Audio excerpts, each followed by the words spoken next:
Seja muito bem-vindo, meu nome é Pedro Isaac. Nesse vídeo nós vamos responder as 10 principais questões da banca FGV sobre o tema da execução fiscal cobrada nos últimos 2 anos. Se você gosta de conteúdo de direito tributário, considere se inscrever aqui no canal e deixe um like para fortalecer aqui o vídeo. E eu vou deixar 2 recomendações de leitura. Para quem quer entender sobre processo tributário, Machado II, e para quem quer entender mais a fundo a execução fiscal, João Aurino fez esse manual aqui, ó, Execução Fiscal Aplicada, tá bom? Eu vou deixar o link na Amazon para quem quiser adquirir os manuais aqui na descrição do vídeo. Então, sem mais demora, vamos para as questões. Primeira questão, auditor fiscal da Receita Estadual de Minas Gerais, ano de 2023. E olha que pedreira, você teria que ter conhecimento da Lei de Execução Fiscal, artigo 7º dela, bem como o artigo 174 do CTN, que fala das causas de interrupção da prescrição.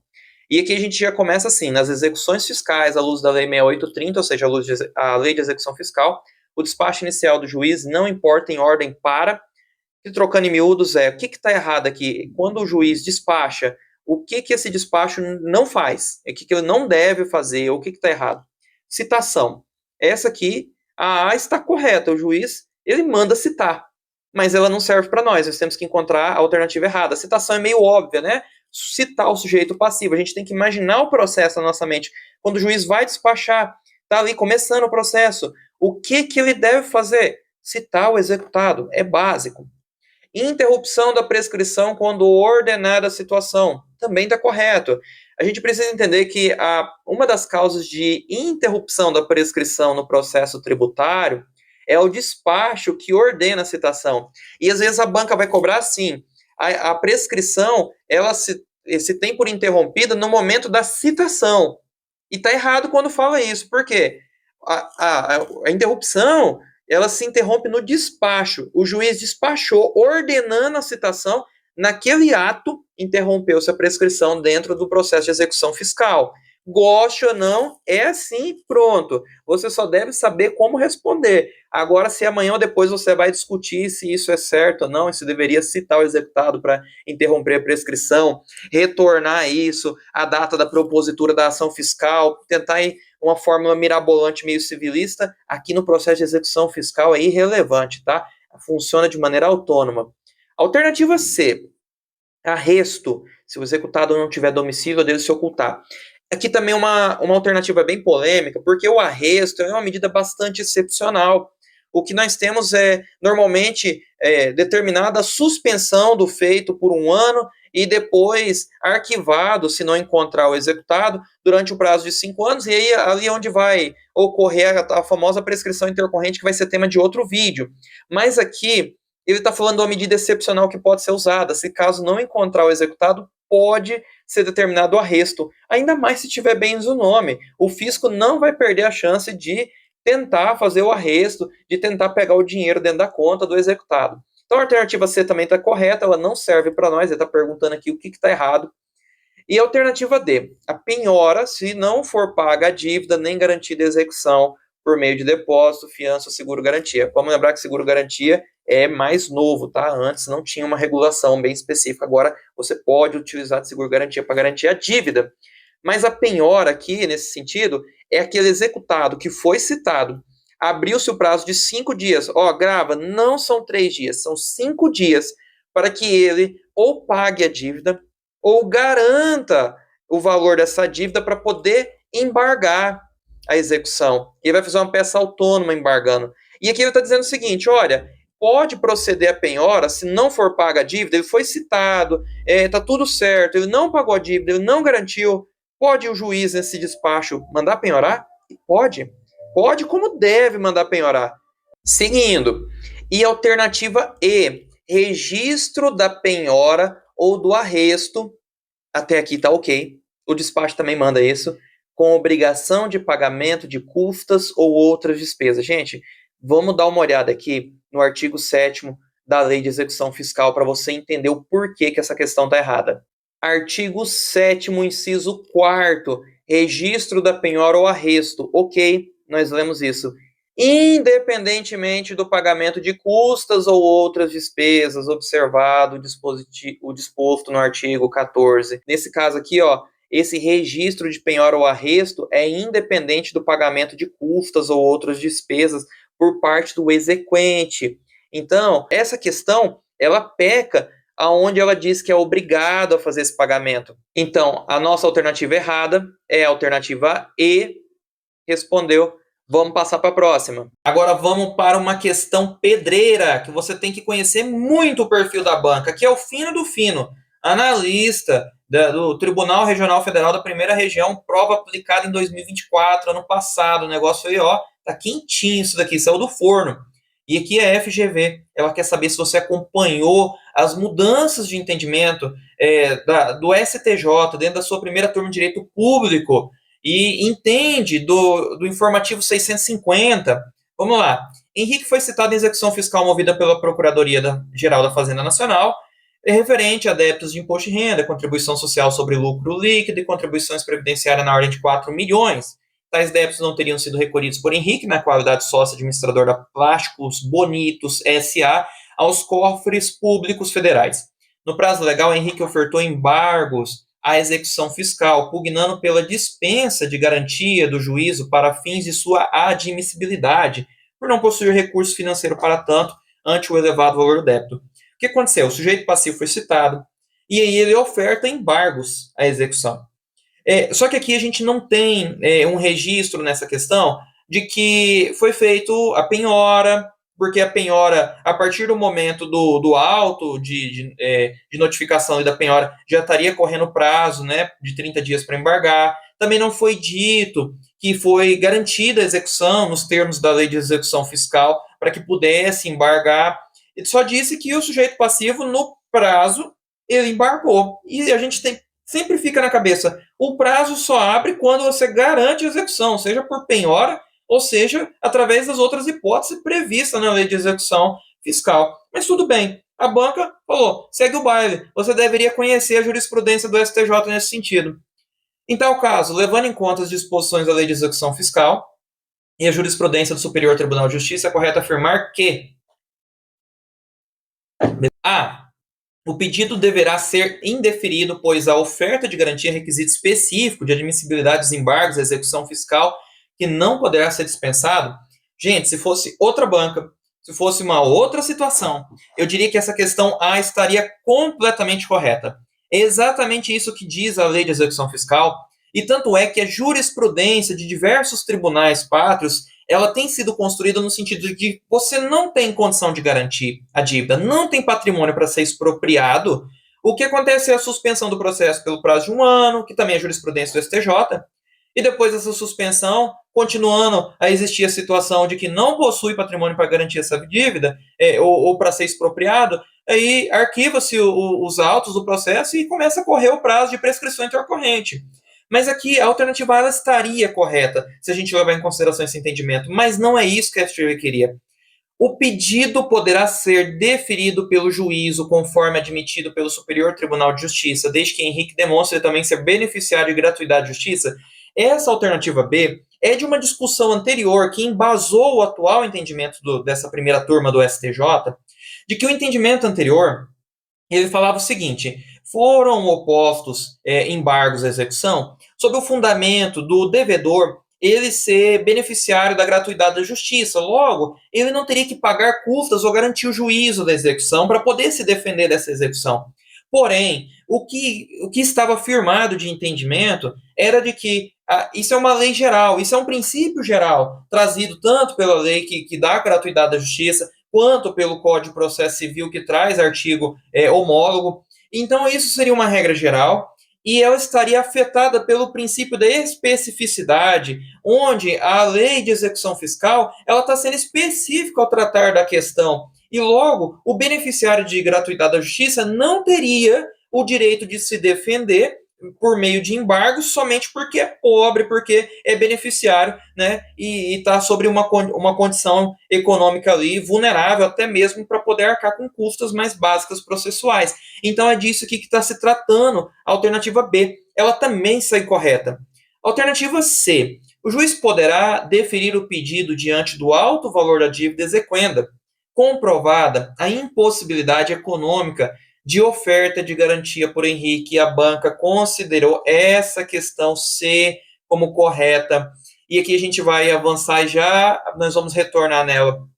A alternativa D está errada porque o pedido não será conhecido, pois a exigência de garantia do juízo somente se aplica para fins de concessão de efeito suspensivo aos embargos. Não, é por determinação legal, artigo 16 da Lei de Execução Fiscal, os quais poderão ser ofertados independentemente de garantia. Errado, Lei de Execução Fiscal não pode ser ofertado sem a garantia. Mas a alternativa C não está dizendo algo diferente, que ele pode ser ofertado sem garantia naquela hipótese excepcional. Alternativa E, o juiz poderá deferir o pedido exclusivamente para Henrique, para que Henrique possa garantir o juízo por meio de fiança bancária ou seguro-garantia. Não, primeiro você garante, depois você tem deferido o teu pedido. Você oferta, tá? A oferta e garantia vem antes, tá? Do deferimento dos seus embargos.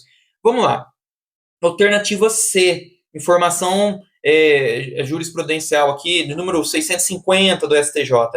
O juiz poderá deferir o pedido diante do alto valor da dívida exequenda, comprovada a impossibilidade econômica de oferta de garantia por Henrique. E aqui nós estamos falando de hipossuficiência diante do valor executado. Não estamos falando de hipossuficiência diante de pagamento de custas processuais. É esse o entendimento que pregou o STJ. Dá uma olhada na parte final desse informativo, que é uma síntese da emenda e do julgamento, para que você possa entender melhor como que chega nessa resposta da alternativa C, a banca FGV. Você está achando confuso o entendimento do STJ? Então toma mais confusão aí. Olha a parte final do informativo. A controvérsia a despeito dessa conclusão não deve ser resolvida com enfoque no fato de o executado ser beneficiário ou não de justiça gratuita, mas sim pelo lado de sua hipossuficiência. Lembrando que a gente usa critério de hipossuficiência para pedir gratuidade de justiça, tá?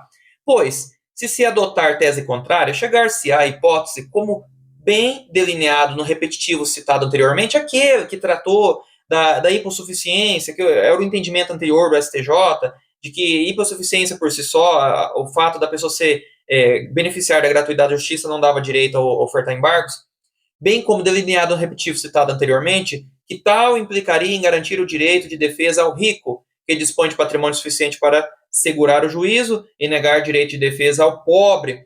Então, gente, é uma linha bastante social do julgado, é algo assim que você deve lembrar se você estiver fazendo prova da FGV. Mas cuidado, se outra for a tua banca, muito provavelmente o que vai estar destacado é o artigo 16º da Lei de Execução Fiscal. E você só pode embargar na hipótese de garantir o juízo. Nenhuma outra. Garantiu o juízo, embarga. Não garantiu, senta e chora. Ou você vai sofrer arresto, ou você vai ter o processo suspenso e depois arquivado. E bora para a questão 3, porque essa questão aqui está resolvida. Rio de Janeiro, Prefeitura de Nova Iguaçu, analista tributário, questão que acabou de sair do forno, 2024, tá? Empresa Alfa declarou corretamente o ISS, mas não pagou no período de janeiro de 2019 até dezembro de 2022. Opa, já deu data. Cuidado. Deu data, fique esperto. E por conta disso, a Fazenda Pública inscreveu os débitos em dívida ativa em janeiro de 2023. Então, vamos lá. Os débitos foram inscritos 4 anos a contar do período mais antigo, que seria 2019, né? 20, 21, 22, 23. Nós temos que o prazo prescricional para execução fiscal é de 5 anos, né? Então, ela inscreve em dívida ativa 2023, tudo bem, falta um ano aqui ainda para a gente falar em prescrição. Não tendo a empresa Alfa quitado o débito tributário, o município de Nova Iguaçu ajuizou a execução fiscal em face da empresa Alfa em outubro de 23. E se é em janeiro, a depender da data de janeiro, nós teríamos talvez o crédito tributário de janeiro de 2019 prescrito. Mas ainda em outubro de 2023, todos os créditos estavam ainda exequíveis. Então, não temos aqui caso de prescrição. E em dezembro de 2023, ela foi regularmente citada. Beleza, segue o baile. Os gestores da empresa Alfa, ao tomarem conhecimento da execução fiscal, venderam todos os automóveis da empresa Alfa. Olha só, caso de fraude e execução, para que eles não fossem penhorados na execução fiscal. Olha, a alternativa está mostrando o caso da fraude e execução fiscal, mas eu preciso lembrar que se você tem como garantir a execução fiscal, você pode vender patrimônio. tá? A empresa pode vender patrimônio. Ela não está proibida de vender o patrimônio, desde que tenha garantias, tenha sobrado patrimônio suficiente para garantir a execução fiscal, tá? Não nos parece o caso aqui. Após a penhora online de todas as contas bancárias da empresa Alfa terem restado infrutíferas, o município de Nova Iguaçu constatou que a empresa executada vendeu automóveis após ter sido citada na execução fiscal. E aqui, gente, é um adendo aqui, né, para mim que trabalho na área de execução fiscal, tributária. Às vezes o sujeito passivo, o devedor, o executado, ele bate aqui a porta pedindo para que, né, me ajuda a escapar do fisco. Inclusive, eu já vendi meu carro. Quando eu descobri que eu estava sendo executado, eu vendi carro, eu vendi moto, eu vendi o que eu tinha de patrimônio para mocosar o dinheiro. Eles falam assim aqui no Goiás, tá? Mocosar o dinheiro. Eu não sei de onde você está vendo, se é mocosar o dinheiro também. Mas é esconder o dinheiro. Mas eu queria dizer para você o seguinte: esquece. Se você foi citado é porque já deu ruim há muito tempo. A partir do momento que tem o débito inscrito em dívida ativa, qualquer oneração de patrimônio, vendi o patrimônio para terceiro, né? Tentei esconder. Já era. É a partir da inscrição em dívida ativa. Você está achando que vai esconder do fisco antes de começar a penhora, porque foi citado a execução fiscal? Esquece, amigo. O fisco pode anular essas vendas, pode pegar esses automóveis e essas vendas são fraudulentas, artigo 185 do CTN. Mas vamos prosseguir com a questão. Em virtude disso, é correto afirmar que o município de Nova Iguaçu pode ajuizar outra execução fiscal em face da empresa Alfa, exigindo o valor dos automóveis, tendo em vista que se presume fraudulenta alienação de bens. Olha, presume fraudulenta sim alienação de bens, tá? Mas não é necessário uma nova execução fiscal, não. O fisco só vai pegar o patrimônio mesmo, tá bom? Vai gravar ônus nesse patrimônio. Na primeira blitz que esses carros parar, já era. Vai catar e não tem choro. O terceiro, que seria, entre aspas, de boa-fé, aqui não tem boa-fé não, tá? Na execução fiscal, esquece. Não pode fazer nada, pois os débitos estão prescritos? Não, a gente tratou dessa questão de prescrição. Os débitos não estão prescritos. Pode alegar na execução fiscal que a alienação se deu de forma fraudulenta, tendo em vista que foi realizada após a empresa tomar conhecimento desse débito tributário regularmente escrito em dívida ativa. Alternativa C, correto. Alternativa D. Pode multar a empresa Alfa, tendo em vista que se presume fraudulenta alienação de bens por sujeito passivo em débitos para com a fazenda pública. Gente, não faz sentido. Se a pessoa já escondeu o patrimônio, o que vai adiantar aumentar mais um pouquinho a multa, né? É melhor só pegar o patrimônio mesmo. Alternativa C é correta. Alternativa E, não pode fazer nada, pois os débitos estão abarcados pelo Instituto da Decadência, gente. Instituto da Decadência aqui foi uma viagem total da questão. Decadência seria o prazo para lançamento desses tributos, seja pelo sujeito passivo através de sua declaração, né, seja pelo fisco de ofício. Então, assim, esses tributos aqui não tem nada a ver com decadência. A questão não traz nada de decadência. A gente poderia discutir prescrição, mas há 3 meses antes de ocorrer a prescrição do crédito tributário mais antigo, a gente já tinha o ajuizamento da ação. De questão 4, eu tenho até um vídeo desse já postado. Redirecionamento da execução fiscal para o sócio gerente por dissolução irregular de pessoa jurídica. Essa aqui é boa, hein? Você viu aquela máxima? Vamos fechar as portas e sumir e dar o calote em todo mundo? Então, não seja você o gerente na hora, tá? O sócio gerente. Não precisa ser administrador, sócio administrador, não. Seja o gerente. Se você for o gerente, você já está enrolado. Uma concessionária de automóveis tinha Caio como sócio gerente e foi dissolvida em 2019. Sem cumprir as formalidades exigidas pela legislação. Passado 2 anos, o fisco ajuizou a execução fiscal contra a empresa. Beleza, né? Como havia encerrado as atividades, não foi localizado no endereço informado à junta comercial. Não achamos aqui eles na hora de executar. Nesse cenário, assinale a afirmativa correta. O que vai acontecer com Caio? É vedado o redirecionamento da execução fiscal para Caio, caso ele não fosse o gerente da pessoa jurídica executada no momento do fato gerador de tributos e inadimplidos. Gente, nada a ver. Nada a ver. O cerne da questão não é quem estava na gerência quando ocorreu o fato gerador do tributo inadimplido. O cerne da questão é quem estava na gerência quando a sociedade foi irregularmente dissolvida. É aqui que mora o problema. Não é quando o tributo venceu, não é quando o fato gerador foi praticado, mas quando ela foi irregularmente dissolvida. Foi o tema da súmula 435 do STJ, tá? É o redirecionamento da execução fiscal contra o sócio gerente. Vamos para a alternativa B. A responsabilização solidária do sócio-gerente independente da irregularidade na dissolução da sociedade, podendo ocorrer a partir do momento em que ocorreu o inadimplemento da obrigação. Não, solidário do sócio-gerente independente da irregularidade de dissolução. Não, gente, depende da dissolução irregular. Depende desse fato, tá? Não é do inadimplemento da obrigação. Alternativa C. Presume-se dissolvida irregularmente a empresa que deixou de funcionar no seu domicílio fiscal, sem comunicação aos órgãos competentes, legitimando o redirecionamento da execução fiscal para o sócio-gerente. Alternativa correta é a alternativa C. Pode marcar, deu certo, passou. Alternativa D. Inexiste a presunção de que ocorreu dissolução irregular da empresa. Que nem existe. Lógico que existe a presunção, sim. Sumiu, não comunicou, não foi regular os atos. Isso aqui é dissolução irregular. Alternativa E. A omissão quanto ao registro sobre a localização da empresa e sua dissolução é uma irregularidade e responsabilidade exclusiva da autoridade fiscal, a quem cabe manter atualizados registros empresariais e comerciais. Mentira! Quem deve manter atualizados são os responsáveis pela empresa, são os dirigentes, são os administradores. Não é uma responsabilidade do fisco, mas sim uma obrigação acessória do sujeito passivo em comunicar ao fisco. Pedreira de novo. Agora nós estamos com outra questão muito difícil, por sinal. Auditor, Controladoria Geral do Estado de Santa Catarina, 2023 foi a data de aplicação da prova.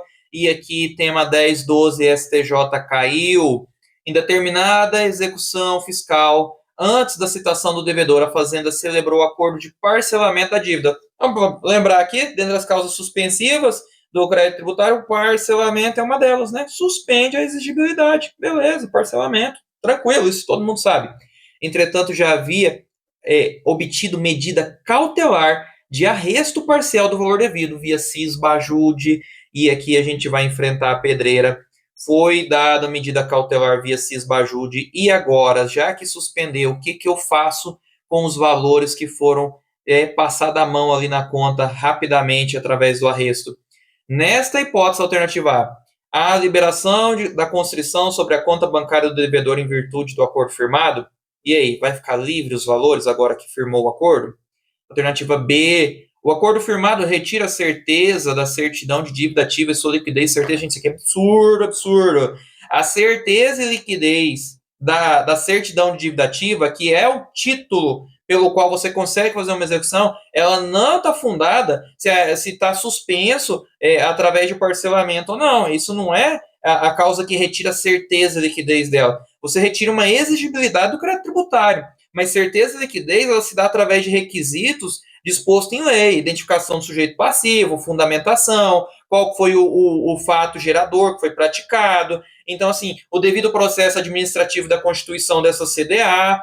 Então, a certeza e liquidez dela está ancorada em outras questões, mas nada a ver com a questão do acordo, tá? Vamos lá. Alternativa C. Após o pagamento da primeira cota do parcelamento, pode ser suspensa a constrição. E está perguntando aqui, já que parcelamento suspende, quando pagar a primeira, suspende a constrição, né? Retira, vamos ver se é isso mesmo.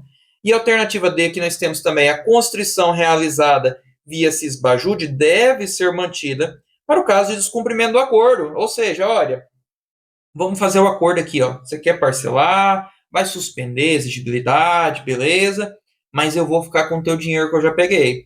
Esse dinheiro teu aqui, eu não vou fazer nada, mas ele vai garantir a tua dívida. Ele vai garantir que você vai manter esse acordo de pé. Basicamente está dizendo isso, tá? O fisco está dizendo... A questão está tentando nos entregar que é dessa forma que funciona. E a alternativa E, o parcelamento do débito antes da citação determina a perda do objeto da execução.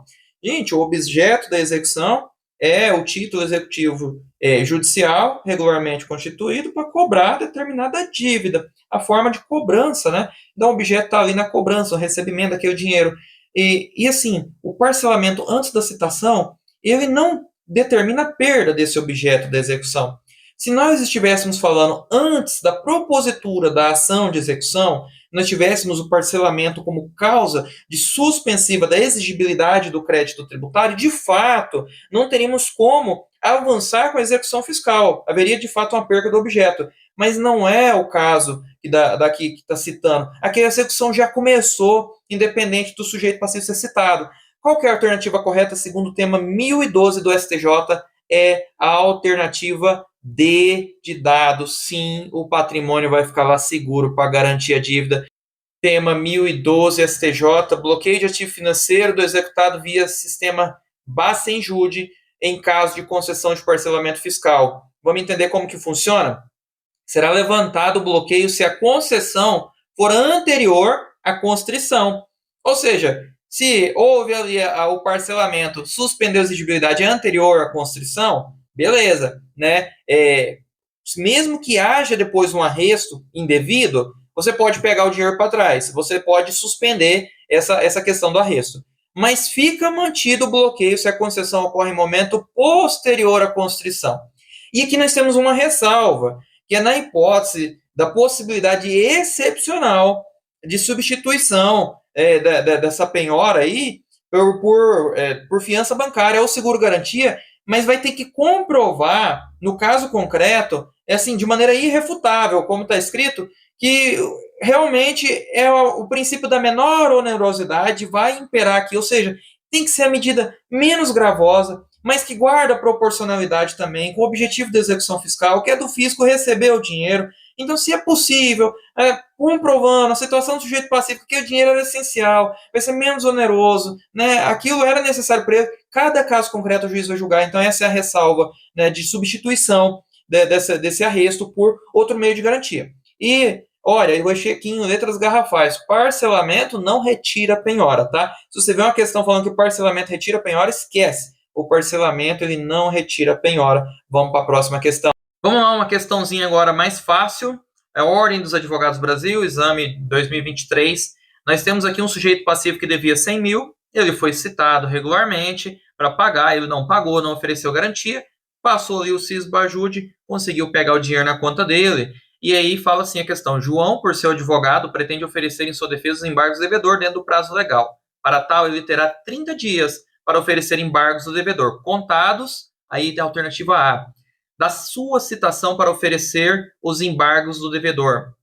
Alternativa B, do despacho do juiz que deferiu a inicial da ação de execução fiscal. Lembra que o despacho que defere a inicial da ação de execução fiscal, ele interrompe a prescrição? Eles estão querendo misturar aqui os temas, né? E aqui está falando da citação para oferecer embargos, né? Aí seria a partir desse termo que contaria os 30 dias. C, da efetiva intimação da penhora. E D, da juntada aos autos do mandado de intimação da penhora devidamente cumprido. Gente, a alternativa correta é a alternativa C. Eu vou até tirar aqui, ó, alternativa C. Essa alternativa D, ela poderia nos levar a crer que teria que esperar juntar aos autos que a intimação da penhora foi realmente efetivada. Mas não, conta-se a partir do momento da ciência daquele que sofreu a constrição. Então, alternativa facinha, vamos para a próxima, que essa aqui já está resolvida. Vamos lá, questão de número 7. Júlio Peçanha teve, em uma execução fiscal proposta contra ele, a penhora de um automóvel. Os embargos apresentados foram rejeitados, então ele tentou se defender ali da execução fiscal, não teve muita sorte. A Fazenda Nacional, dias antes do leilão, adjudicou bem pelo valor de avaliação. Vamos lá, pergunta. Sobre a conduta da Fazenda Nacional, Júlio, alternativa A, pode se opor, afinal o valor alcançado no leilão pode ser maior. B, pode se opor, pois a Fazenda Nacional só poderia adjudicar após o primeiro leilão sem interessados. Alternativa C, não pode se opor, pois a Fazenda Nacional pode adjudicar pelo valor de avaliação antes do leilão.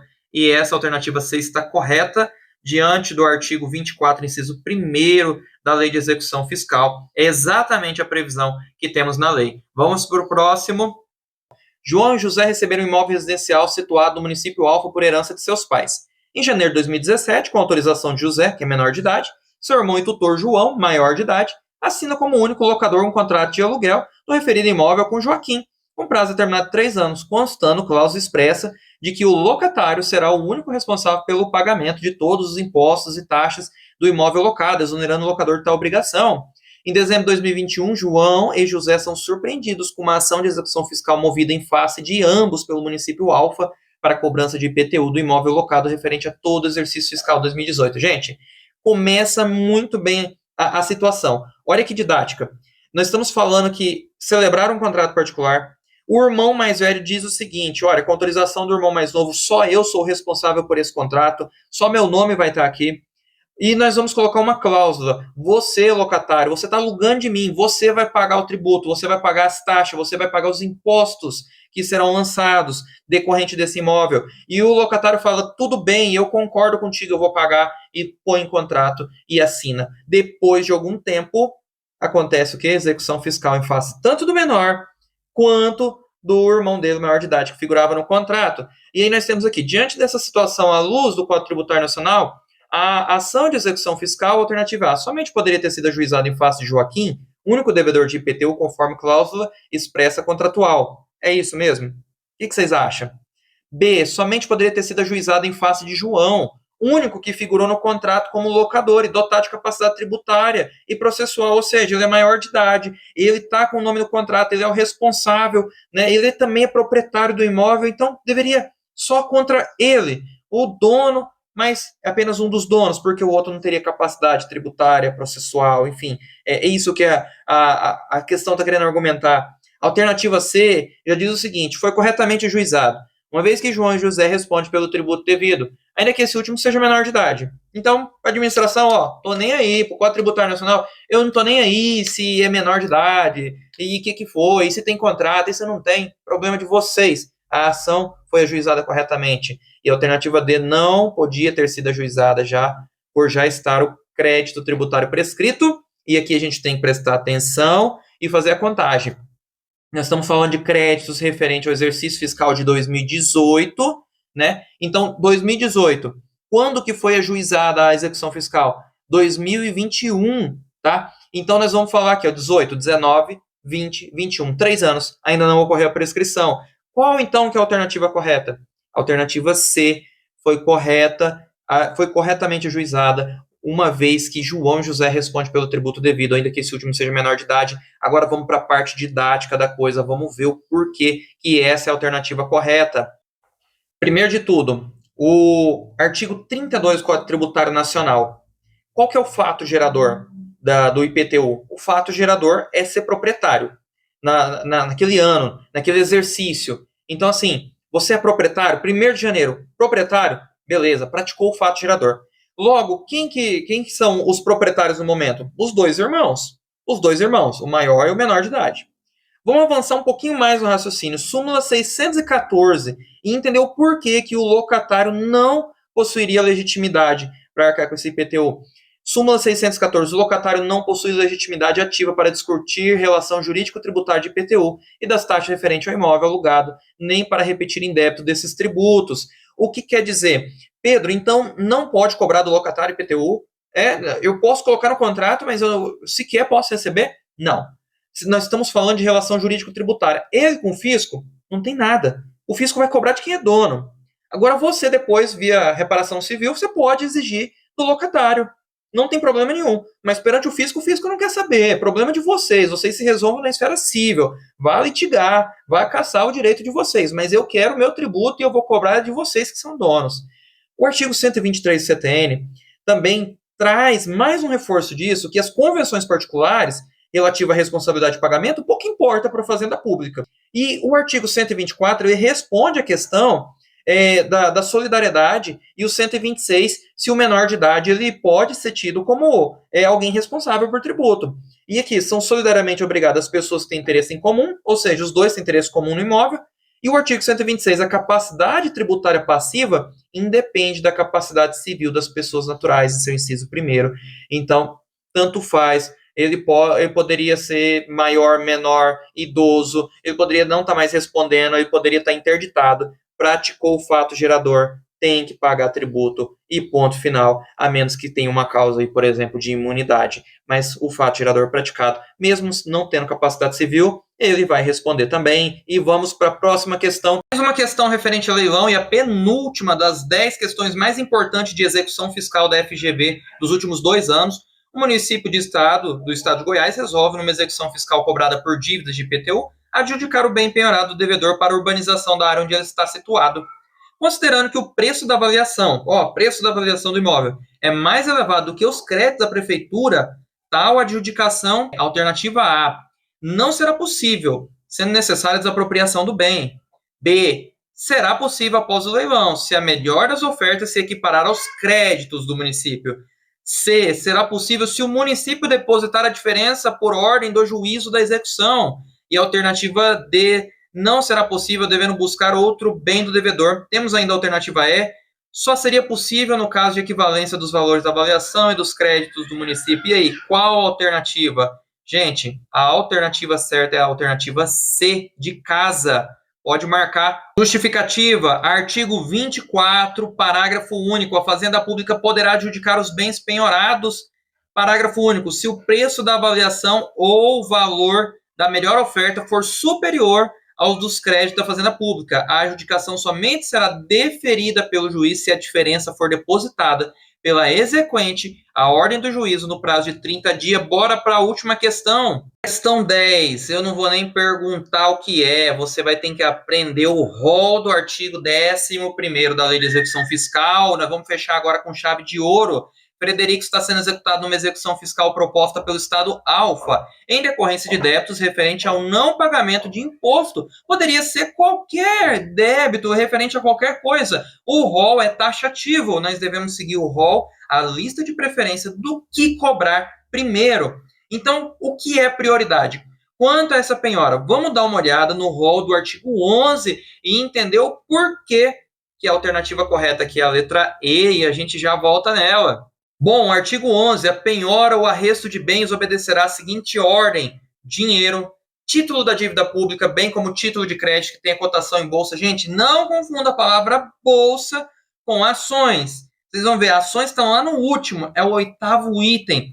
Pedras e metais preciosos, está à frente de imóveis. Você pensa, pedra e metal precioso estão onde? Está à frente de imóvel. Navios e aeronaves, está à frente de veículo. E se eu tiver que escolher, o que eu pego primeiro? Navio, uma aeronave ou um carro? Você vai lembrar, aeronave, é navio. Depois vem o veículo, depois vem o carro. O 7º item, móveis ou semoventes. E por último, direitos e ações. E agora a gente volta para a questão. E nós temos aqui a última alternativa, título de crédito que tem a cotação em bolsa, imóveis e veículos. Sim, título de crédito com cotação em bolsa vem antes, imóveis vem depois e veículo está logo abaixo. Dinheiro, na alternativa A, estaria correto? Sim, vem primeiro em imóveis. Não, antes de imóveis nós temos pedras e metais preciosos. Dinheiro, ok, da alternativa B. Veículos, não, está bem depois de imóveis, eles colocaram antes de imóveis. Alternativa C, título da dívida pública, direitos e ações. Colocou direitos e ações, perdeu, era o último. Colocou direitos e ações, acabou. Primeiro vem o título da dívida pública, correto. Depois viriam outros títulos relacionados, e aí a gente teria imóveis e, por final, direitos e ações. Da alternativa D, dinheiro, navios e aeronaves, as pedras e os metais preciosos. Está incorreto de novo, por quê? Navios e aeronaves vem depois de pedras e metais preciosos. E o rol é taxativo? Sim, o rol é taxativo. Tem que seguir? Tem que seguir. Não seguir é o quê? É exceção. Não seguir é exceção. Não vai te cobrar exceção na prova. Vai te cobrar o que está lá no rol taxativo, a menos que a jurisprudência em algum momento mude essa questão. E eu vou ficando por aqui. Foi muito bom ter essa aula com vocês. Eu espero que sucesso total em execução fiscal nas provas que vocês forem fazer, que vocês gabaritem, seja para prova de procuradoria, auditor fiscal, o que quer que seja. E, de novo, considere deixar um like nesse vídeo se você gostou do conteúdo, deixar suas sugestões aqui embaixo nos comentários e até um próximo vídeo, se Deus quiser.